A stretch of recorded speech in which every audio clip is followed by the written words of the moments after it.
नाजरीन और सामीन, आप तमाम हजरात तक मेरा सलाम पहुंचे। और कल चूंकि 13 जुलाई है, 13 जुलाई जम्मू कश्मीर की तारीख का एक बहुत अहम संग मील है, जिस दिन डेमोक्रेसी की बहाली के लिए, शख्सी राज के खात्मे के लिए, मुतलकुल अनान हुकूमत के लिए, डेस्पोटिक रूल को खत्म करने के लिए 22 फर्जंदान रियासत ने, फर्जंदान वतन ने जामे शहादत नोश किया।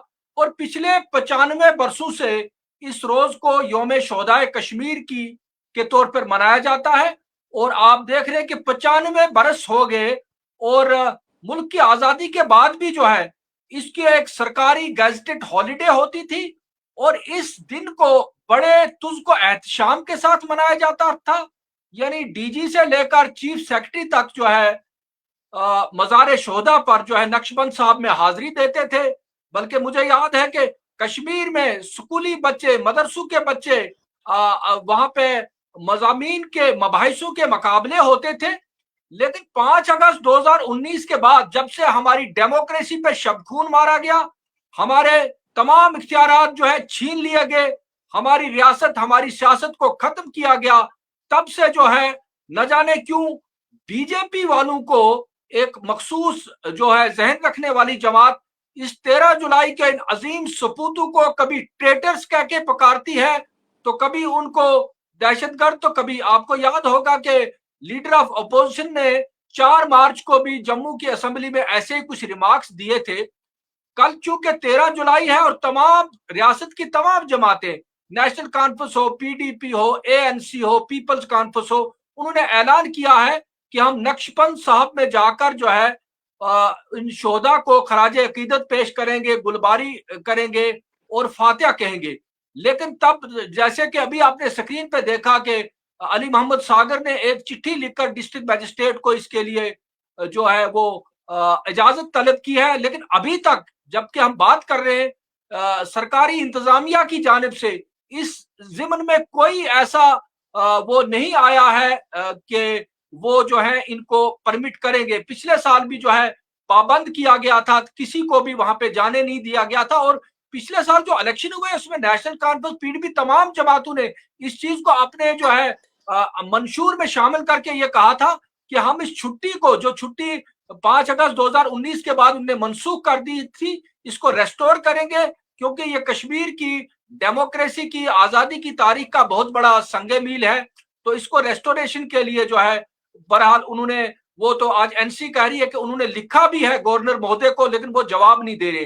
तो मैं आज इसी मौजू पर हमारे साथ जो पैनलिस्ट हैं, बहुत ही अहम हमारे मुजफ्फर शाह साहब हैं जो एएनसी के नायब सदर हैं, और इसी तरह जम्मू से डेमोक्रेसी और सिविल राइट्स के लिए बात करने वाले 2 अहम सपूत हैं, डोगरा सपूत आईडी खजूरिया साहब, सुभाष मेहता साहब, और हमारे साथ सीनियर सहाफी हैं श्रीनगर से जलील राठौर साहब।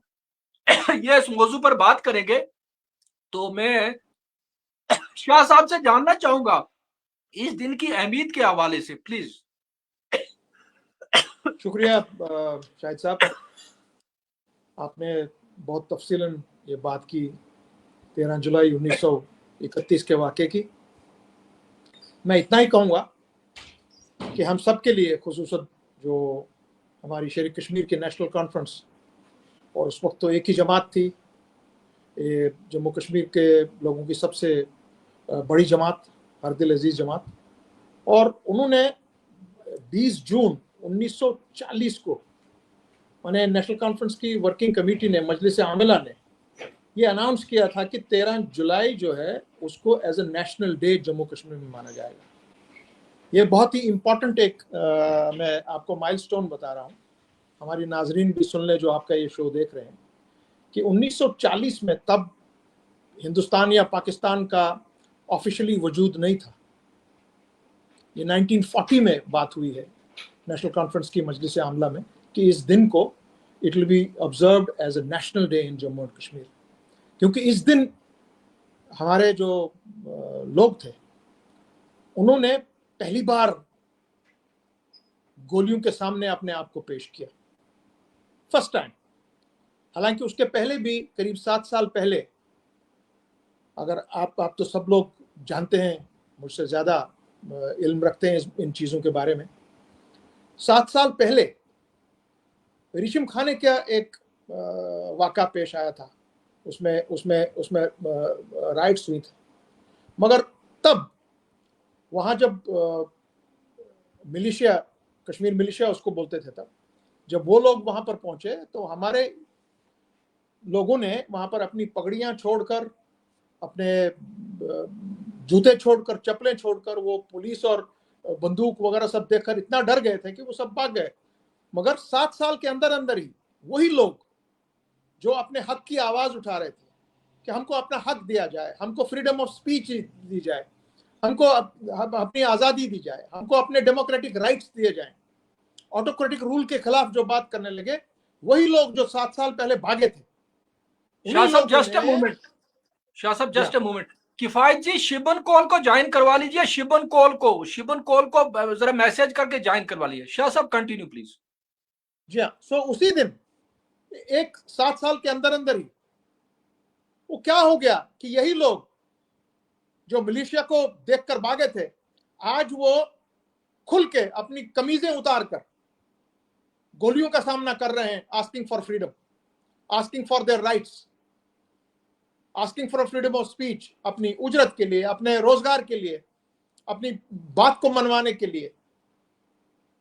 सो इसलिए ये दिन जो है ये बहुत ही संगमेल रखता है जम्मू कश्मीर की सियासत पे। इसी चीज से वहां की सियासत शुरू हुई है।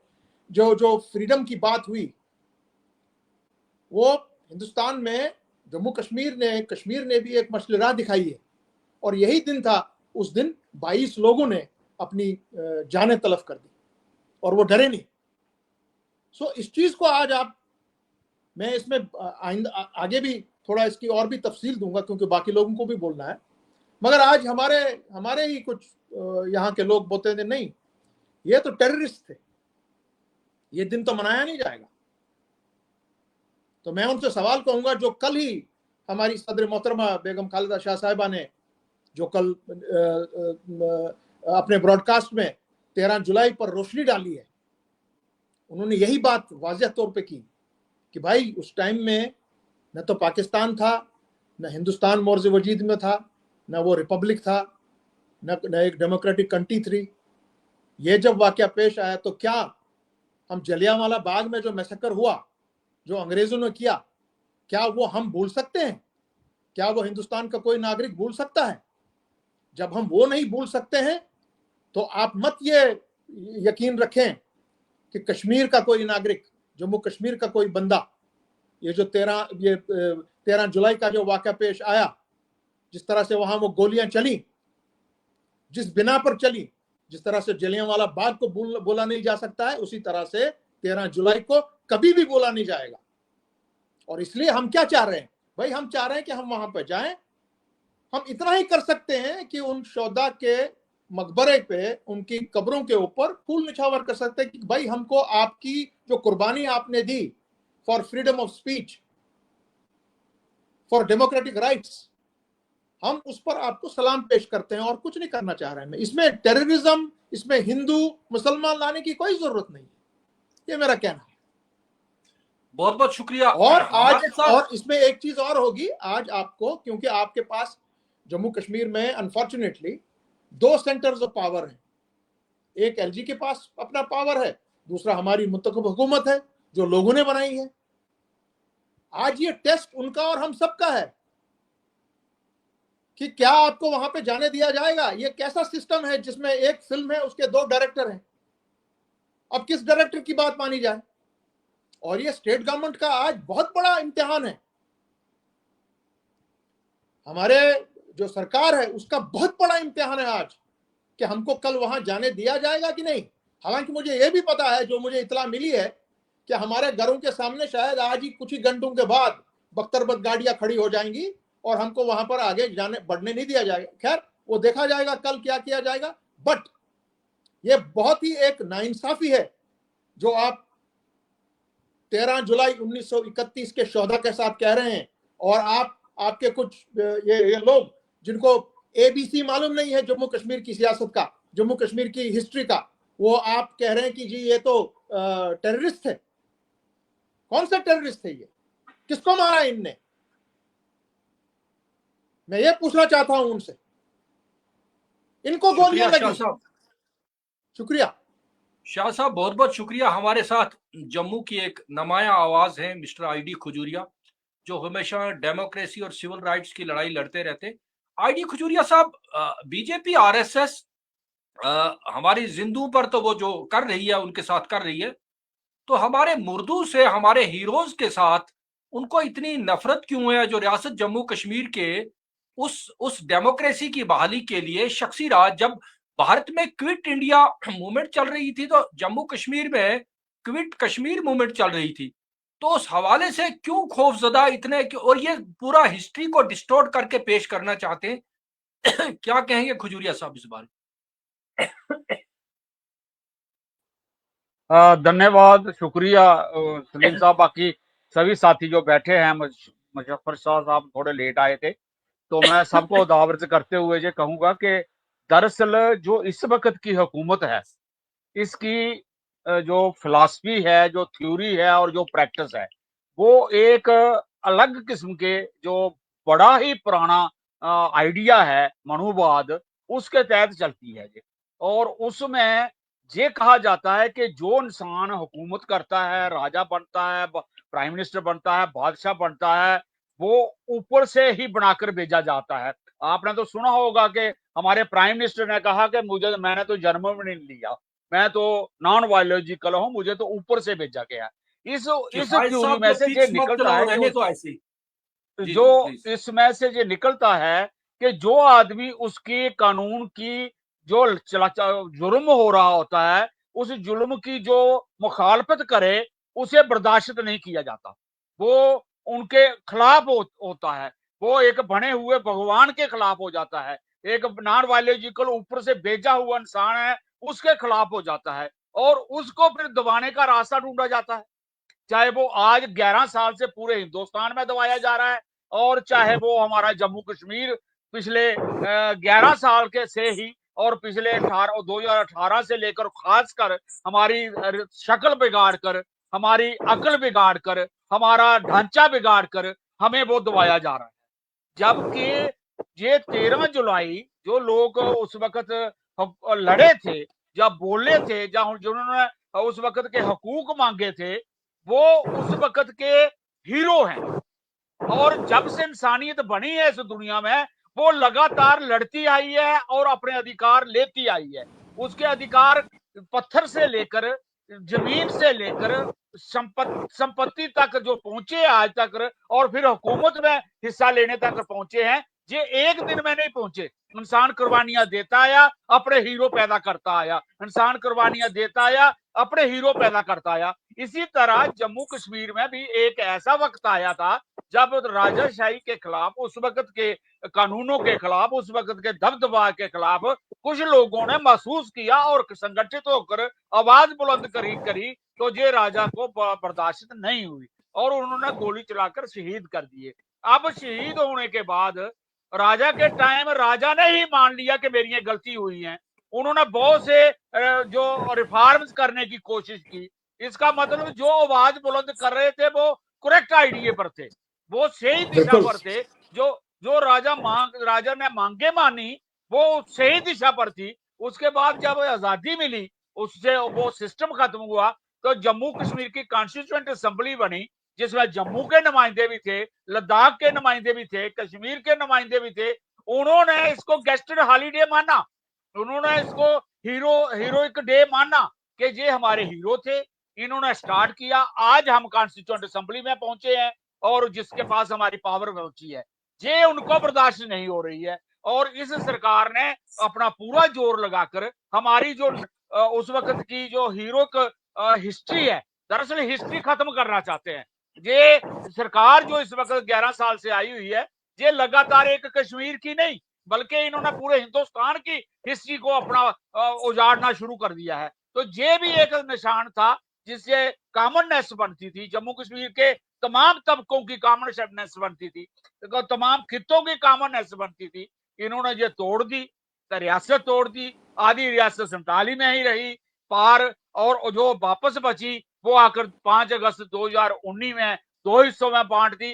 अब हमारा जो कॉमन पॉइंट बनता है इकट्ठे होने का, छुट्टी का, बैठने का, वो कॉमन पॉइंट भी खत्म करना चाहते हैं। तारीख को मिटाकर आगे बढ़ने की जो कोशिश करती हैं ताकतें, दरअसल वो प्रतिक्रियावादी होती हैं, वो सरकारें लोगों के हक की नहीं होती हैं, प्रोग्रेसिव नहीं होती हैं, वो रूढ़िवादी होती हैं और रूढ़िवाद के तहत ये चाहते हैं कि लोग गुलाम बनकर रहें, लोग हमें पूछकर बाहर निकलें और पूछकर अंदर जाएं घर के। हमारे बच्चे उनको पूछकर पढ़ें और हम इनको पूछकर नौकरी छोड़ दें। इसलिए ये एक बहुत बड़ा जुल्म है, बहुत गलत है, निहायत गलत है। इसे हमारी पूरी आबादी जो हमारी शहरियत है जम्मू कश्मीर की, इनको सबको उठकर इसको समझना चाहिए और खासकर जो सरकार इस वक्त बनी हुई है, उस सरकार ने कम से कम इस पर अपना एक व्यू पॉइंट रखना चाहिए लोगों के आगे कि ये हमारी ताकत इतनी है और हम ये लेकर छोड़ेंगे।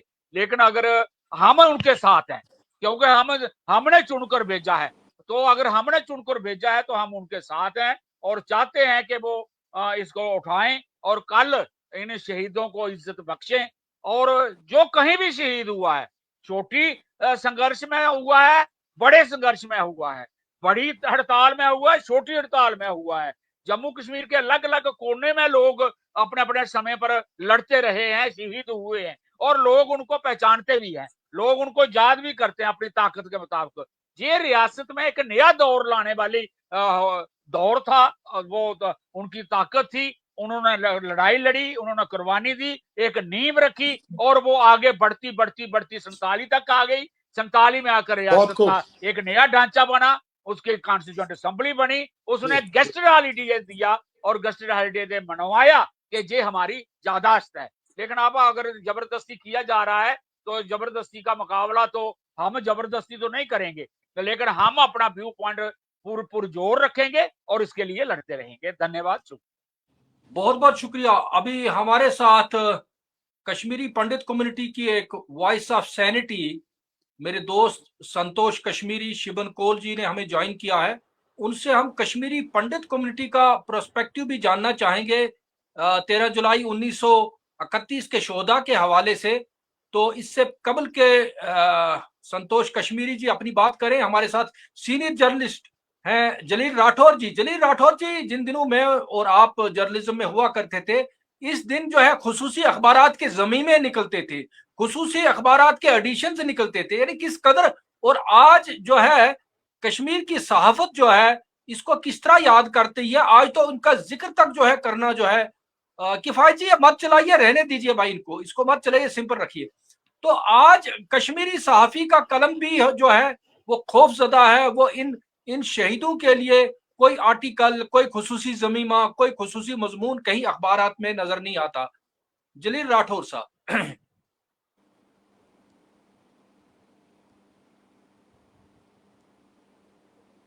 जी, मेरी तरफ से सब पैनलिस्ट को आदाब और साथ में जो ये शो देख रहे हैं उनको भी आदाब।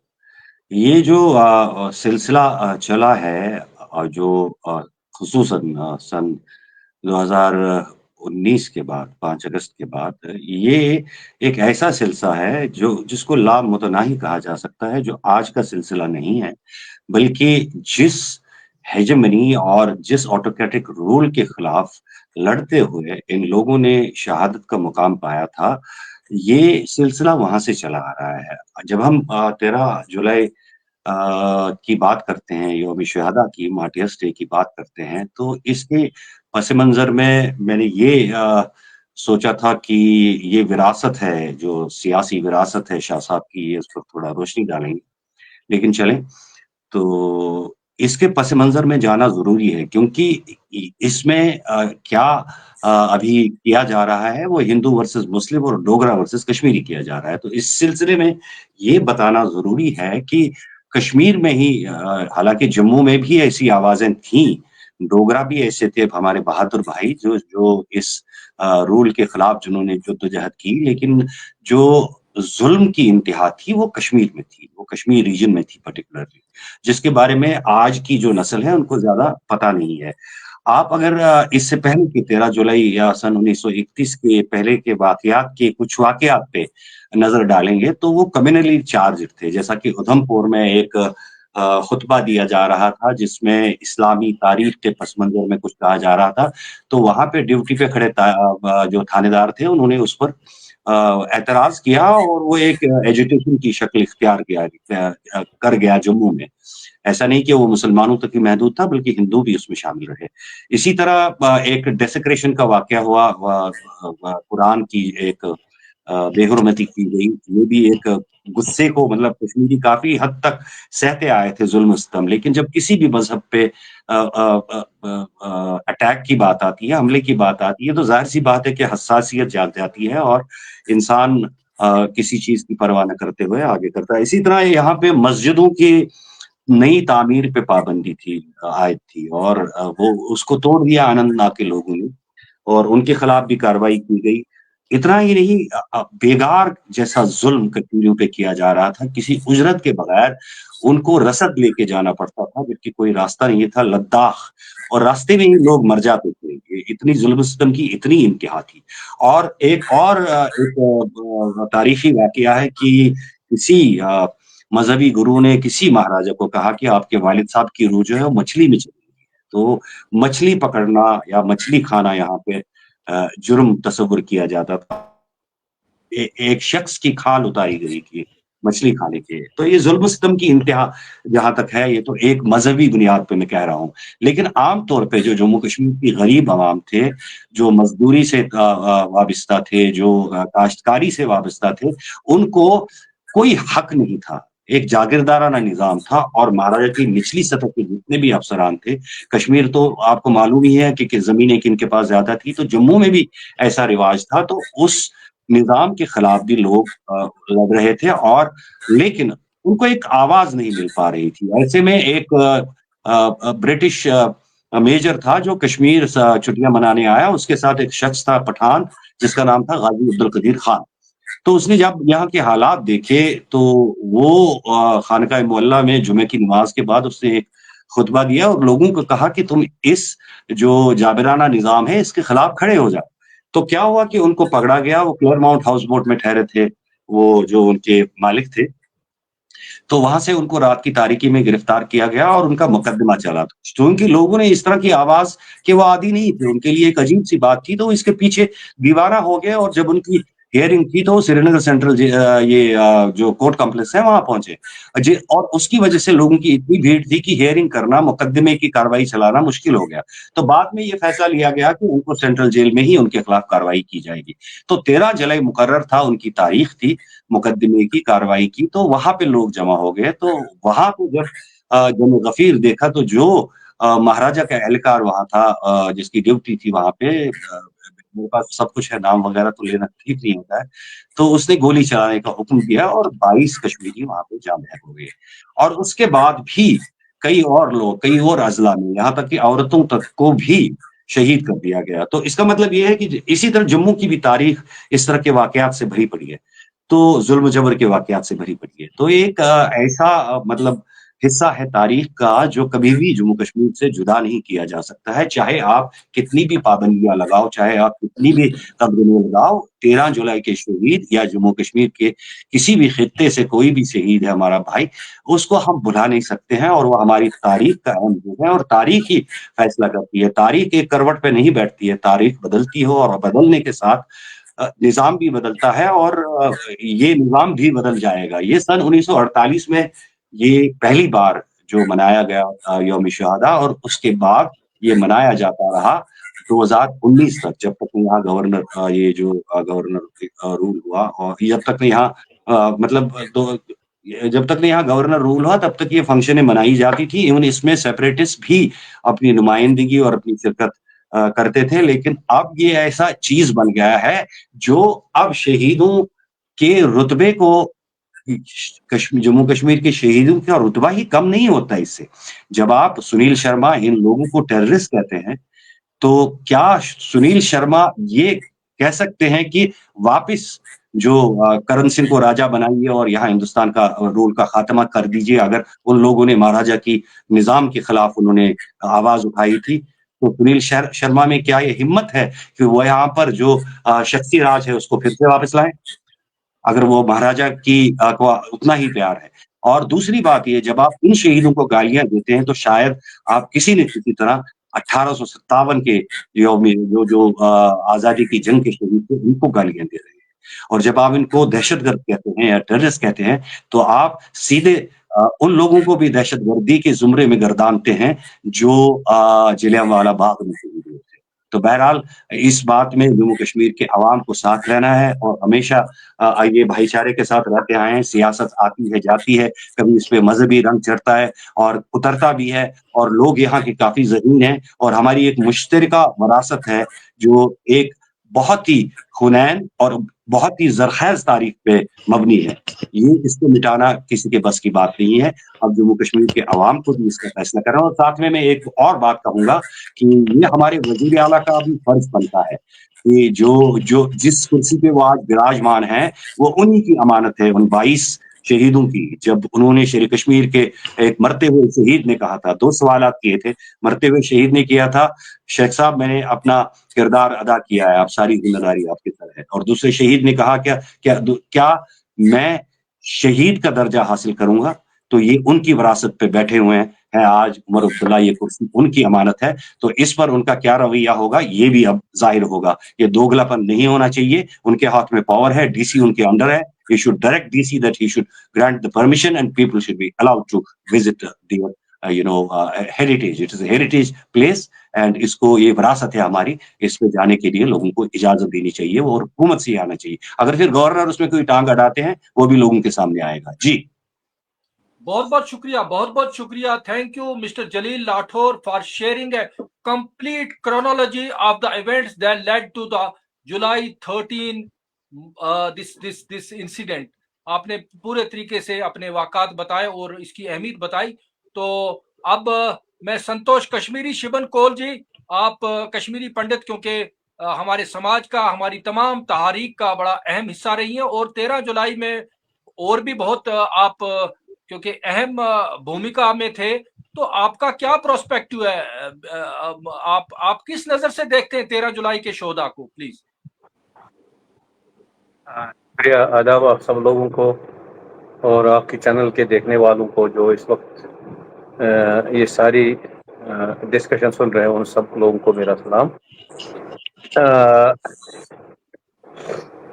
बड़ी बातें हुई इस डिबेट में, मैंने थोड़ा लेट ज्वाइन किया, तो थोड़ा सा मैंने खजूरिया साहब को सुना और जलील राठौर साहब का पूरी बात सुनी। मैं नहीं समझता हूँ कि जो नैरेटिव, जो डिस्कोर्स इस वक्त हमारे सामने है, मौजूदा जो सरकार है दिल्ली में विराजमान, उनकी तरफ से जो लॉन्च किया गया नैरेटिव है वही मेन स्ट्रीम नैरेटिव आज की डेट में है। मैं मतलब समझता हूँ कि ये उनकी वजह से हमारे समाज में ये कन्फ्यूजन नहीं है। ये कन्फ्यूजन जो है ये डिमॉन्स्ट्रेट करता है failure of our own leadership. हमारी रियासत की जो लीडरशिप है, जो खुद को 13 जुलाई के वारिस कहला रहे हैं, जो बाबा मतलब रूफ टॉप पे चढ़ के कहते हैं कि हम इसके वारिस हैं, ये उनकी डिफीट है, ये उनका कसूर है कि आज हमारे समाज में कंफ्यूजन है। और आज हम जो है 1931 से लेकर के आज 2025 में हमें समझ नहीं आ रहा है कि 13 जुलाई 1931 क्या था, और इसके बारे में आज हम चर्चा कर रहे हैं कि क्या ये वाकई एक वो वाक़ा था जिसने जोड़ा जम्मू कश्मीर के अवाम को और उन्हें एक तहरीक दी मुतलतुल अनानी के खिलाफ लड़ने के लिए, राजवाड़ा शाही के खिलाफ लड़ने के लिए, तो या ये कोई ऐसी साजिश थी जो जम्मू कश्मीर के अवाम के खिलाफ ही थी। आज मतलब मैं भी जिंदगी के उस मुकाम पे पहुंचा हूँ जिसमें बहुत कम साल रह गए होंगे शायद आगे जिंदा रहने के, लेकिन मुझे बड़ा अफसोस होता है कि हमारे समाज में लोग कन्फ्यूजन पैदा करने में कामयाब हो रहे हैं। ये नाकामी हमारी लीडरशिप की है, हमारे जम्मू कश्मीर की उन लीडरों की है जो खुद को वारिस समझते हैं जम्मू कश्मीर की तहरीक आज़ादी के। ये मेरा पहला कमेंट है। दूसरा ये है कि जो जम्मू कश्मीर की आज़ादी की जो तहरीक है उसके दो पहलू रहे हैं, जिसके कंटेक्स्ट में 13 जुलाई की बात में मतलब जो है, जो आज की डेट में जो कंफ्यूजन है उसको मतलब जो है मैं बयान करना चाहूंगा। एक दो स्ट्रीम्स थे। एक स्ट्रीम है जिसे प्रेमनाथ बजाज रिप्रेजेंट करते थे, दोनों दानिश्वर हैं, और दूसरे अब्दुल अहद आजाद थे। हमारी जो national freedom struggle of Jammu and Kashmir है, और मैं कश्मीर की बात करूंगा क्योंकि कश्मीर उसकी ओरिजिनेशन रही है। ये दोनों फिगर्स जो हैं, जो प्रेमनाथ बजाज हैं, वो जो नेशनलिस्ट स्ट्रगल के कंटेक्स्ट में कश्मीर की फ्रीडम स्ट्रगल को देखते थे, और जो अब्दुल अहद आजाद थे वो इसे लिंग्विस्टिक नेशनलिज्म की फ्रीडम स्ट्रगल के कंटेक्स्ट में देखते थे। ये दो बड़ी हस्तियां हैं जिन्होंने कश्मीर के नेशनलिज्म पे अपनी तवारीख दर्ज की हुई है। और जो 13 जुलाई का जो वाक़ा है उसी कंटेक्स्ट में हम देखते हैं कि जो आज का कंफ्यूजन है वो इन्हीं दो स्ट्रीमों के बीच में है। इसमें बदकिस्मती ये है कि शायद मैं 2 मिनट ज्यादा ले लूं बात करने में, आपसे इजाजत है? नहीं तो मैं स्ट्रेट वे इसी बात पे बात करूं। होस्ट से मैं कह रहा हूं। हाँ जी Anyway, लीजिए दो अच्छा, मैं इसमें बड़ी बात यह है कि बेसिकली जितने भी हिस्टोरियोग्राफर हमारे इंडिया के रहे हैं, उन्होंने ब्रिटिश इंडिया की जो हिस्ट्री है उस पर काफी रिसर्च है, लेकिन जो प्रिंसिपलिटीज की फ्रीडम मूवमेंट है उसमें इतना ज्यादा नेशनल लेवल पे रिसर्च नहीं हुआ है। वो भी एक बहुत बड़ा रीजन है कि आज की डेट में बड़ा इजीली कंफ्यूज किया जा रहा है कश्मीर की फ्रीडम स्ट्रगल को। और जो हमारे कश्मीर की फ्रीडम स्ट्रगल के जो बानी थे, मैं कभी कभार मैं बड़ा खुद मतलब जो है, ये मेरी अपनी पर्सनल ऑब्जर्वेशन है, हमने इस बरसगीर में आते आते सेकुलरिज्म की तशरीह को बदल दिया। जिस सेकुलरिज्म का वजूद जो है यूरोप में पैदा हुआ कि मजहब को रियासत में मुदाखलत की इजाजत नहीं होनी चाहिए, और यहाँ जब हम देखते हैं कि कश्मीर में जहां प्रेमनाथ बजाज कश्मीर में रिलीजियो नेशनलिज्म की बात करते थे, वहां अब्दुल अहद आजाद जो है उन्होंने हिस्टोग्राफी लिखी है लिंग्विस्टिक नेशनलिज्म की कश्मीर में। और जब नेशनल लेवल पे मैं देखता हूं कि जवाहरलाल नेहरू जो है उसने इन दोनों में, और कश्मीर शेख मोहम्मद अब्दुल्ला ने दोनों के बीच में स्विंग किया है। They try to carry both the streams together along with them. उसी के नतीजे में वहां उन्होंने मतलब जो है हिंदू महासभा के, भारतीय जनसंघ के श्यामा प्रसाद मुखर्जी को मंत्री बना दिया। और उसका बड़ा कश्मीर के कंटेक्स्ट में अगर हम कहें तो कश्मीर आज की डेट में जो है उससे अलग करके उसको हम नहीं आंक सकते, उसको देख नहीं सकते हैं, और उसमें कांग्रेस का बड़ा रोल है, वो भी देखना होगा। और कांग्रेस का सेकुलरिज्म हमारी कॉन्स्टिट्यूशन में डिफाइंड है, वो सेकुलरिज्म ऑल टुगेदर डिफरेंट है। उस सेकुलरिज्म जो सेकुलरिज्म की एक्चुअल ओरिजिनेशन है और जो वेस्ट से हमने बारो किया है, हमने उसको मॉडिफाई करके इंडियन कॉन्टेक्स्ट में नया सेकुलरिज्म बना दिया। और जिसकी परेशानी आज पूरे बरसगीर का हिंदुस्तान और मुसलमान, हिंदू और मुसलमान जो है वो भुगत रहा है। और उस सेकुलरिज्म के कॉन्टेक्स्ट में हमारा बरसगीर का पार्टीशन हुआ, और उसमें बड़ी बड़ी सेकुलर पार्टियां जो है वो भी बहक गई लेफ्ट से लेकर के। लेफ्ट ने क्रिएशन ऑफ पाकिस्तान का सपोर्ट किया 47 में। जब हम 13 जुलाई की बात करते हैं तो हम किसको बख्शें?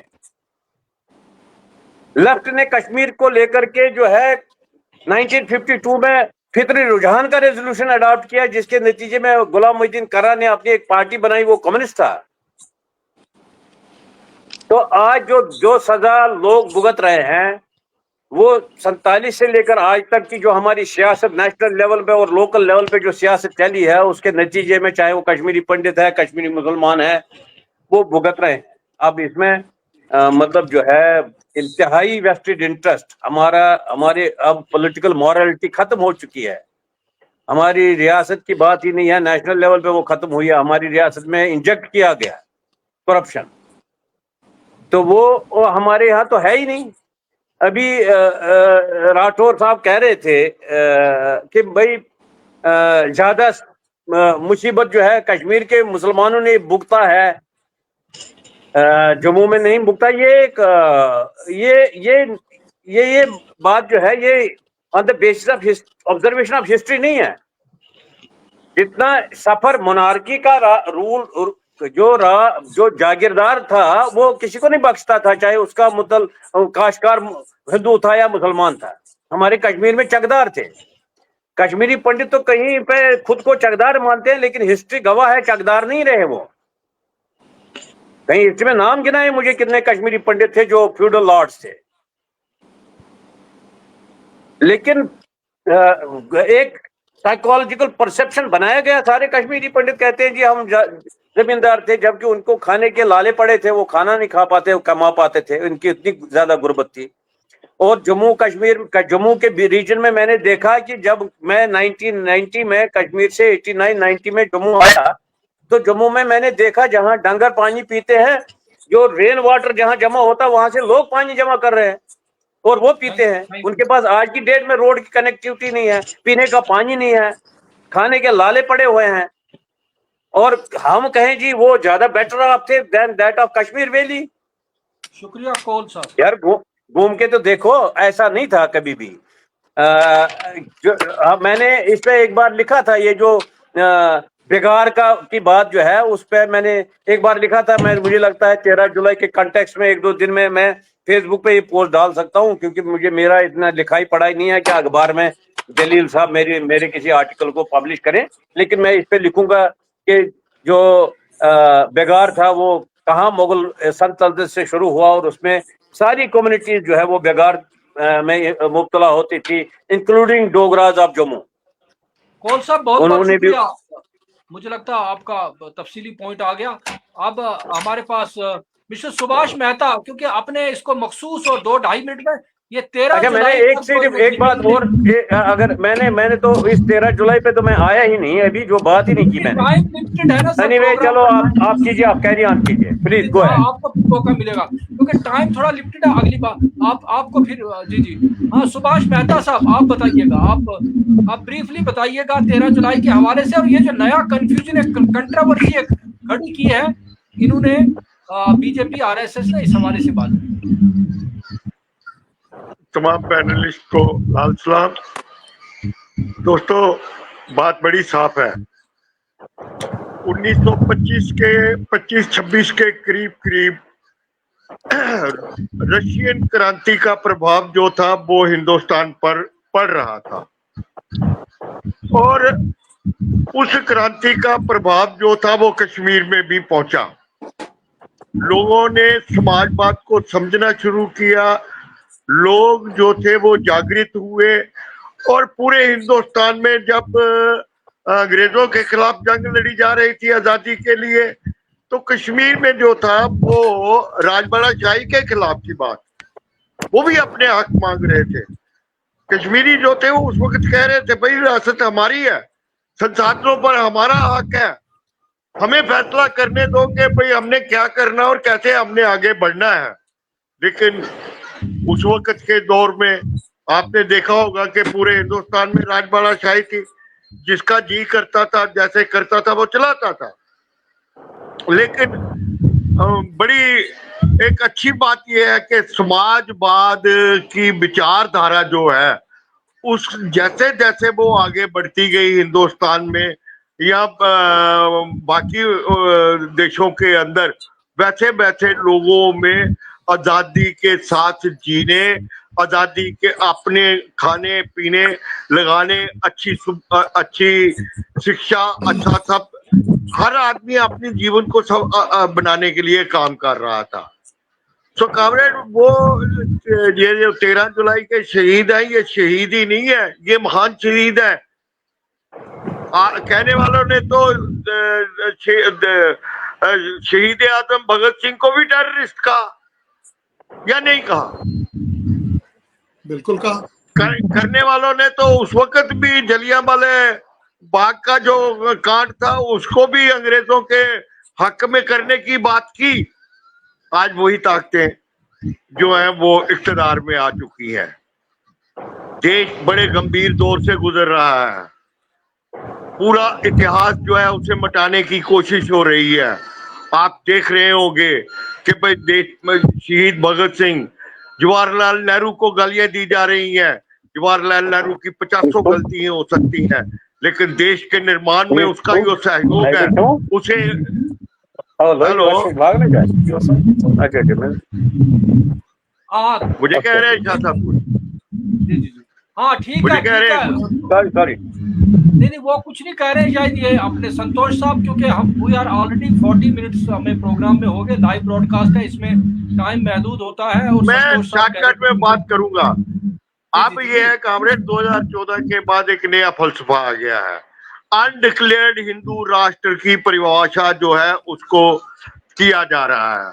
आप देखो इतिहास को बदला जा रहा है, जंगे आजादी की लड़ाई को बदला जा रहा है, इनकार किया जा रहा है। बीजेपी और आरएस के लीडर कहते हैं कि देश तो 2014 के बाद आजाद हुआ। यार कैसी फिलॉसफी है। बस अंत में मैं कामरेड एक बात कहूंगा, मेरी ये बात बड़ी गहरी है, इसको समझदारी से सुनने, सारे ही समझने की कोशिश करना। कुत्ती मिल गई चोरा नाल, कुत्ती मिल गई चोरा नाल की शिकवा करा मैं ओरा नाल, ये सच बोला ते रात बिकते मेरी टकोरा नाल। आज ये हालत हो गई है कि जो सच बोलता है। बहुत बहुत शुक्रिया सुभाष मेहता साहब। Thank you. अब मैं कंक्लूडिंग रिमार्क्स लूंगा प्लीज 2 मिनट से ज्यादा। अपने संतोष साहब ये लाइव ब्रॉडकास्ट है, आपको बात क्योंकि ये हमारा वो कोई मीटिंग नहीं है, इसमें थोड़ा टाइम की लिमिट है। मैं शाह साहब से शुरू करूंगा। शाह साहब अपने कंक्लूडिंग रिमार्क और किस तरीके से हम इसको रिट्रीव करने के लिए, इसको बाजियाफ्त करने के लिए अपने इस विरसे को पॉलिटिकल, क्योंकि आप एक लीडिंग पॉलिटिकल पार्टी की नुमाइंदगी करते हैं, तो आप 2 मिनट में अपने जो है अपने आप जी बहुत शुक्रिया आपका, सबका बहुत गौर से मैं सुना, वजीरिया साहब का, संतोष जी का।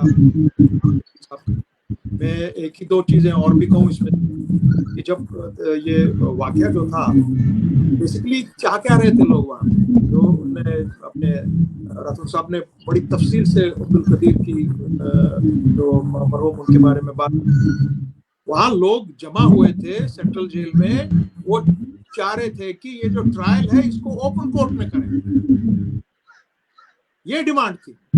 और जब जज साहब वहां पर आए सेंट्रल जेल में, क्योंकि हम 13 जुलाई की बात कर रहे हैं तो मैं स्पेसिफिकली इस बारे में बात कर रहा हूँ, तो उन्होंने कहा ठीक है मैं अभी अंदर जाके कुछ देखता हूँ इस पर क्या किया जाएगा। मगर जब वो अंदर चले गए, आधे घंटे के अंदर जितनी भी उस वक्त हुकूमत के पास फौज थी श्रीनगर जिला में, उसको बख्तरबंद गाड़ियों में लाकर वहां पे आधे घंटे में पहुंचा दिया गया। उससे कंफ्यूजन हो गया, और हमारी उस वक्त की जो डिस्ट्रिक्ट एडमिनिस्ट्रेशन थी वो इतनी निकम्मी थी, वो इतनी खौफजदा हो गई कि उन्होंने वहां पे जो भगदड़ मच गई, वीसा बेचो माइक चला देने को दे नापुख्तगी का वहां पर अपना उन्होंने ये करतब दिखाया, that they did not know how to deal with the situation।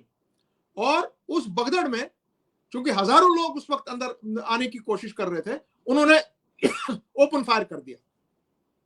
और उसके बाद जो वाकया ये हुआ, क्योंकि उस वक्त जब ये इतने लोगों की लाशें गिरी, सो उसमें से एक आदमी ने अपनी कमीज जो ब्लड स्टेन्ड थी, जो लाल रंग उसका पूरा हो गया था, वो शेरी कश्मीर के हाथ में दी, जिसका जिक्र अभी हमारे एक पैनलिस्ट में, मेरे इज्जत पैनलिस्ट ने किया, और कहा कि शेख साहब हमने अपना काम कर दिया, आप जानो क्या करना है।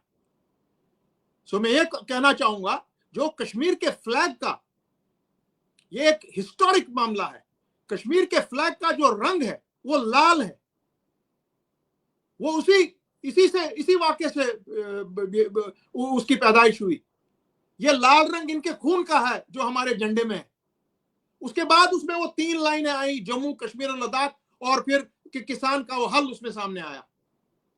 It has not happened anywhere in the world कि किसी जगह का रंग, किसी स्टेट का रंग, किसी कयादत, किसी ये इस मूवमेंट का रंग, क्योंकि ये मूवमेंट थी, इस मूवमेंट का रंग लाल पड़ गया। और वो मूवमेंट का रंग लाल इसलिए पड़ गया क्योंकि वो अक्स करता था उसमें इन लोगों के खून का, जो उस पे वो लाल पड़ा था, जो शेख साहब के हाथ में उन्होंने दे दिया। इसमें कोई हिंदू मुसलमान का कोई मामला ही नहीं है। इनको जब आप कहते हैं कि ये टेररिस्ट है, आप इससे बड़ी गाली तो दे ही नहीं सकते एक देशभक्त को।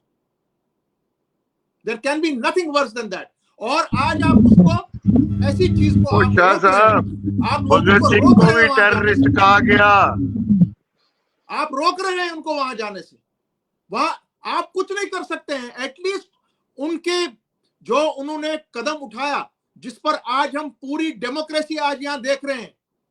जम्मू कश्मीर में ये 1931 में इन्होंने दाग बेल डाली है for democratic rights, for freedom, for equality. 1931 में इन्होंने किया है ये। इसको पूरे हिंदुस्तान में मनाया जाना चाहिए। और आप कह रहे हैं कि इनको आप टेररिस्ट करार दे रहे हैं, और हम लोगों को वहां पर आप फूल निछावर नहीं करने दे जा रहे हैं। क्योंकि हमारी बेसिस पूरी पॉलिटिक्स की, सेक्युलरिज्म की, सोशलिज्म की, डेमोक्रेटिक राइट्स की, कॉन्स्टिट्यूशनल राइट्स की इन्होंने ही डाली हुई है। तो यह मामला है। और गवर्नर साहब को, जो हुकूमत हिंद को ये सोचना चाहिए वो क्या कर रहे हैं। इस तरह से आप नहीं बुलवा सकते हैं जम्मू कश्मीर के लोगों से, इनके दिलों में से आप नहीं निकलवा सकते हैं। और इसको आप गलत रंग से पेश कर रहे हैं। That is not good. ये चीज चलेगी नहीं। और कल आपने ये बंद कर दिया। मुझे अभी इतला मिली है कि मुजफ्फर शाह साहब आपको वहां पर नहीं जाने दिया जाएगा। आपको रातों रात हाउस अरेस्ट कर दिया जाएगा। हालांकि मैं दिल्ली में हूं, मैं कल सुबह पहुंच रहा हूं वहां पे। आई डोंट नो क्या करेंगे। हम कोशिश करेंगे डेमोक्रेटिकली, कोशिश करेंगे बाहर निकलने की, जो मेरा हक है। अगर देते हैं जाना ठीक, नहीं देते हैं we'll see what next step political parties to take। और आज मैं ये बात करूंगा, इसलिए ये सब हो रहा है क्योंकि हम यूनाइटेड नहीं है। इन चीजों पर एटलीस्ट यूनिटी दिखाइए। चाहे वो नेशनल कॉन्फ्रेंस है, पीडीपी है, आपकी अपनी पार्टी, जितनी भी आप है, चाहे Congress. Why is Congress silent on this? Congress ने जबान तक नहीं खोली अभी तक। मैं उनको आपके शो के तहत उनको बावर करना चाहता हूं कि आपको अपनी जबान खोलनी चाहिए and you should come out tomorrow with us on the streets. ये डबल पॉलिसी नहीं चलेगी। आप एटलीस्ट बीजेपी की तरह ना करें।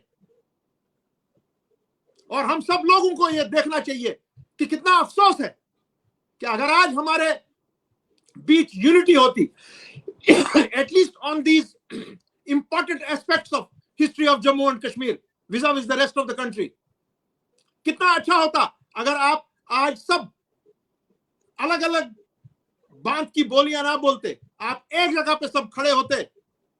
हुकूमत हिंद को आप मजबूर करते, वो तमाम रास्ते खोल देती आपके लिए। मगर नहीं हुआ है। ये बड़ा अफसोस है। ये बड़ा अफसोस है और अफसोस रहेगा। और इंशाल्लाह मुझे उम्मीद है कि आइंदा इस चीज पर हम सब लोग गौर करेंगे। आप सब भी मिलकर गौर करेंगे, क्योंकि आप भी उसी तरह इस समाज के एक हिस्सा हैं जिस तरह हम हैं।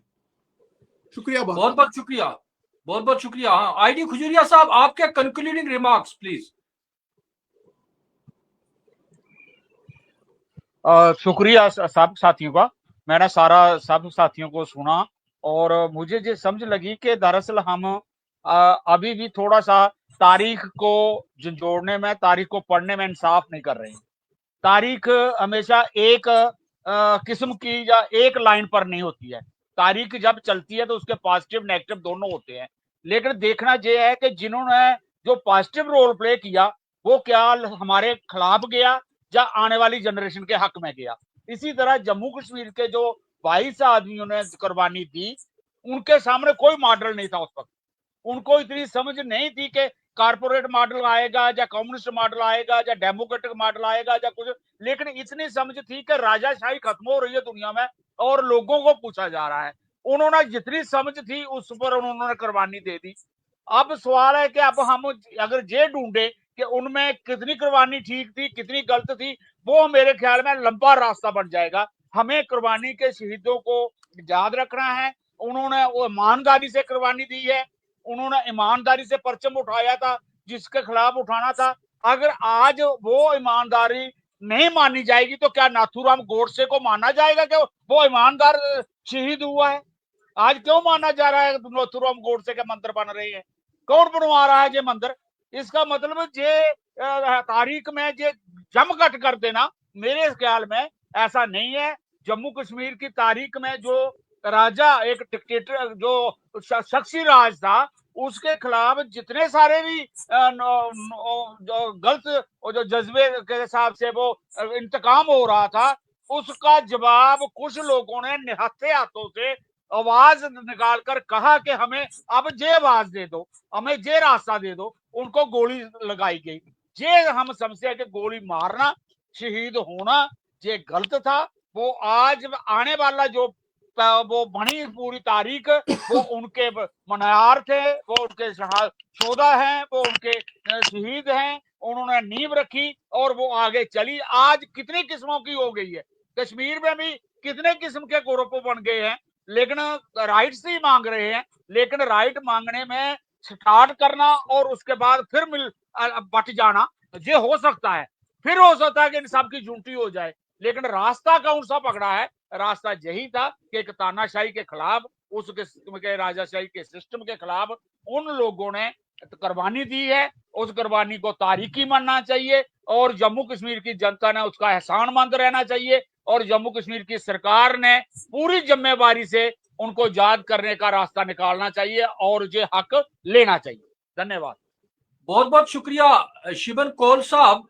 जैसा मैं आप जानता हूं, as a Kashmiri proud nationalist, आपसे मेरा मुख्तसर सवाल है कि as a son of the soil Shiban Kaul ji, हमारी क्या जिम्मेदारियां बनती हैं 13 जुलाई 1931 के शोधा के ताई?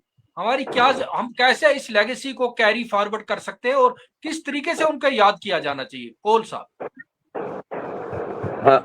देखिए, मैं इस पर बस 2 लाइनर बात करूंगा कि कश्मीर की पॉलिटिकल रेनेसेंस जो है वो 13 जुलाई 1931 से शुरू होती है। देखिए, हमारी स्टेट जो है ये मुस्लिम मेजॉरिटी स्टेट है। इसमें 90% पॉपुलेशन, कश्मीर वैली की मैं बात करूंगा, मुस्लिम थे, सफरर्स थे और नेचुरली उन्होंने ही असर्ट करना था। और अब उनकी असर्शन जो है वो assertion that was never exclusively for the interest of the exploited Kashmiri Muslims. That was encompassing every suffering people of Jammu and Kashmir, whether those were Kashmiri Pandits or Jammu Dogras.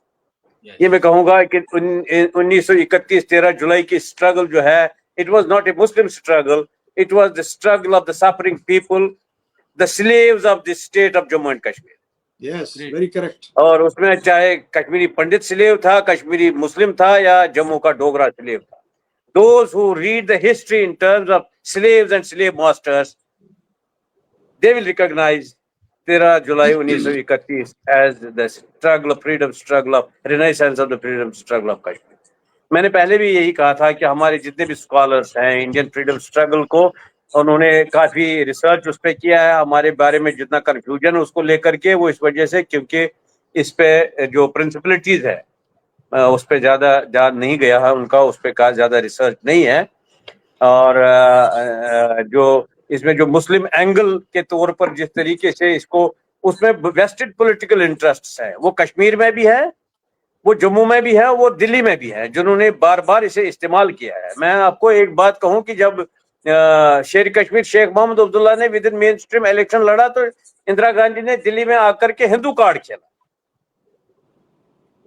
तो वो politics in Jammu and Kashmir has been, it's not about the present ruling dispensation of India.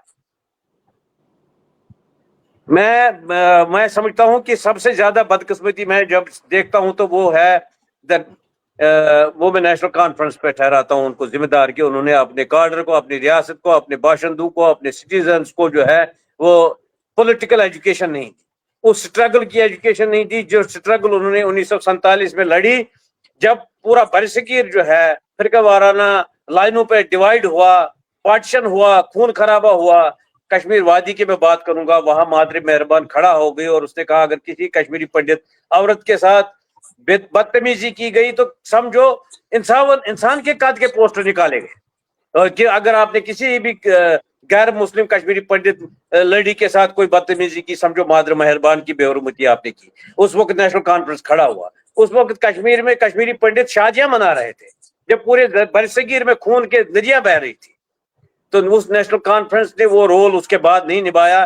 उसके नतीजे में आज हम जो कुछ, मैं समझता हूं कि ये जिम्मेदार, ये परेशानी मैं नहीं समझता हूं किसी भी सूरत में आज की मौजूदा दिल्ली की सरकार जिम्मेदार है हमारे हालात की।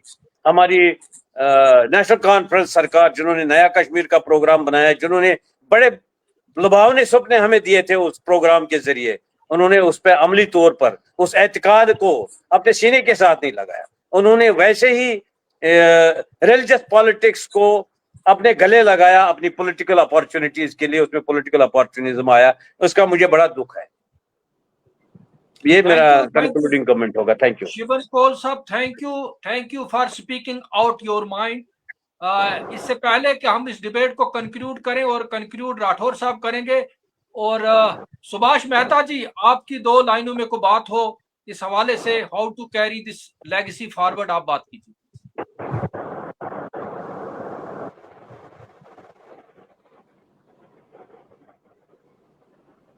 आपका माइक म्यूट है यार, इनका माइक।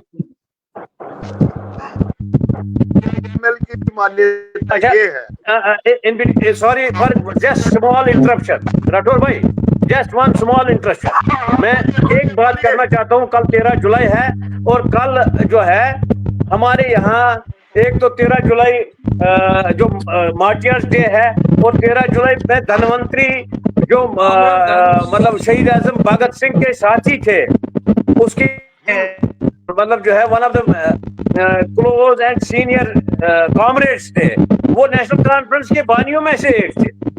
क्या नेशनल कॉन्फ्रेंस को कल का ये दिन भी याद है कि वो उसकी एक हिस्ट्री इंडियन फ्रीडम स्ट्रगल के साथ जुड़ी हुई है? कल हम उस दिन उसको भी याद कर रहे हैं, लेकिन उसका घर जो है वो बेचा गया है जम्मू में। तो उसका घर बेचा गया, वो जम्मू कश्मीर की रियासत ने 47 से लेकर आज तक जो है उसके बारे में कभी नहीं सोचा कि उस हीरो की, उस रियासत को, उस वरासत को जो है महफूज करें। Thank you, please go ahead. Thank you for telling this, sir. We will do our best. Mehta साहब कुछ कहना चाहते हैं? यस ऐसा हो रहा है कि हम 75 सालों से पार्टियां बदल रहे हैं, कभी कांग्रेस को ले आते हैं, कभी बीजेपी को ले आते हैं, लेकिन जैसे डॉक्टर बदलने से बीमारी दूर नहीं होती, मेडिसिन बदलनी पड़ती है। अब राष्ट्र को अब मेडिसिन बदलने की जरूरत है, पार्टियां बदलने की जरूरत नहीं है। और समाजवाद के अलावा कोई ऐसी विचारधारा नहीं है जो हिंदू मुस्लिम एकता को मजबूत कर सकती है, क्योंकि वहां पर तो लूट खसुट की बात ही नहीं है। समाजवाद तो क्रोनी कैपिटल के अगेंस्ट है, और मार्टिन को वो जिंदा रखना चाहता है। इतिहास गवाह है कि भगत सिंह, बाकी जितने भी ये, और हमारे कश्मीर के ये साथी जिन्होंने कुर्बानी दी, जैसे शाह साहब कह रहे थे कि भाई आपको याद होगा ट्रेड यूनियन मूवमेंट में भी लोग जब अपने हक मांग रहे थे तो हजारों लोग मरे, और उनके ही शरीर के कपड़े से लाल रंग का निशान बना। 8 घंटे काम का, और फिर भी जिसकी लड़ाई जो थी लड़ी और उसको हासिल किया। उसी प्रकार शाह साहब, एक बात याद रखिए, शहीद हमेशा अमर होते हैं। अमर लोगों को कोई भी जो है सोसाइटी से जुदा नहीं कर पाता, कब कर पाएगा। कल भी आप देखिए, लोग इकट्ठे होंगे, उनको याद करेंगे, और एक नया ऐद लेंगे कि जम्मू कश्मीर होशियार, कश्मीर की जनता होशियार, अब अपने हक मिलने के लिए हो तैयार। जम्मू भी उतना ही दुखी कश्मीर है, ये मैं आपको कहना चाहता हूँ। जलील राठौर साहब, आप अपने इख्तितामी कलिमात माइक अपने बंद कर दीजिए। जो हमारा कौमी दिन है, और ये कौमी दिन हमारी तारीख का एक अहम हिस्सा है, और कोई भी डिस्पेंसेशन चाहे कितनी भी ताकतवर हो, चाहे कितनी भी एक तरह से जाबिर हो, जालिम हो, तारीख को मसक नहीं किया जा सकता है। आप 13 जुलाई को रस्ते रोकेंगे लक्ष्मण साहब जाने के लिए, या शाह साहब को घर में कैद करेंगे, इससे मसले हल नहीं होंगे। ये विरासत जो है ये चली आ रही है 31 से, और आज तक 100 साल, 1 सदी गुजर गई है। 1 सदी में भी वो हमारे दिलों में उसी तरह जिंदा है जिस तरह वो 31 जुलाई की सुबह को ये 13 जुलाई की सुबह को सन 31 को श्रीनगर सेंट्रल जेल के गेट पे ये डिमांड करने के लिए पहुंचे थे कि उनकी कार्रवाई ओपन की जाए। तो आज तक वो जिंदा है और जिंदा रहेंगे। बाकी जाबिर और जालिम जो है वो हमेशा मिट्टी में मिल जाता है, उसका नामो निशान बाकी नहीं रह जाता है। तो बात ये है। और दूसरी बात है कि जहां तक जद्दोजहद की बात है, जम्मू कश्मीर एक ऐसी रियासत है जो भारत या पाकिस्तान बनने से पहले एक मुकम्मल रियासत थी, और यहाँ के लोग जो हैं एक दूसरे के साथ एक अजीब से बंधन में बंधे हुए हैं, जिसको चाहे बीजेपी जम्मू में बरसरे मतलब मेजॉरिटी में आए या चाहे कश्मीर में Kashmir based political parties majority में आए, हमारा ताना बाना जो है उसको तोड़ना बहुत ही मुश्किल है। आप देखेंगे कि यहाँ पे जो कम्युनल वायलेंस है as compared to other places, हालांकि जम्मू रीजन पूरा बीजेपी का कब्जे में है, तब भी ये जो फिरकावाराना आहंगी और यकसानियत है ये बरकरार है। और इसी तरह जो हमारी ताकत जो है वो हमारी एकता है। और तारीख के पन्नों में चाहे जम्मू से बाबा जत्तू जैसे लोग हों और भी कदावर शख्सियतियां हों, या सिखों में से ऐसे लोग हैं, मैंने एक 93 साल बुजुर्ग को देखा, नाम उनका भूल गया हूं मैं, शायद संत फतेह सिंह नाम था उनका। मैंने ऐसे ऐसे लोग देखे हैं इस उम्र में कि जिनको भुलाना काफी मुश्किल है। तो इसलिए इस वक्त की जो सारी कश्मीरी कौम या जम्मू कश्मीर की अवाम, हिंदू, मुसलमान, सिख, ईसाई, 13 जुलाई के वाकये के बारे में एक ही पेज पर हैं। अब बॉल दो लोगों की कोर्ट में है। एक तो हमारे लेफ्टिनेंट गवर्नर मनोज सिन्हा, जिनके हाथ में शायद वो तो दिल्ली के मोहताज हैं फैसले लेने के लिए, लेकिन हमारे यहाँ एक अपनी भी सरकार है जिसको हमने ओवरवेलमिंग मेजॉरिटी के साथ चुना। सिर्फ कश्मीर से ही नहीं, जम्मू से भी उनको मैंडेट मिला है। तो ये एक एकता की निशानी है। तो उन पे ये जिम्मेदारी आयद होती है कि अपना वो मौक़िफ़ इस हवाले से वाज़ह करें।